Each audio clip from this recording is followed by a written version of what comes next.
പ്രിയ കൂട്ടുകാരെ, മാതാവിന്റെ ജനന തിരുനാളിനായി നാം ഒരുങ്ങുകയാണല്ലോ. മാതാവിൽ വിളങ്ങിയിരുന്ന പുണ്യങ്ങളെ കുറിച്ച് നമുക്കൊന്ന് ചിന്തിച്ചാലോ? സുവിശേഷത്തിലെ മാതാവ്, 2-ാം ദിവസം.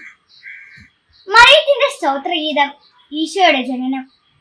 മാതാവ് ഉണ്ണിമിശിഹായെ ഉദരത്തിൽ വഹിക്കുകയും അധരം കൊണ്ട് മഹത്വപ്പെടുത്തുകയും ചെയ്തു.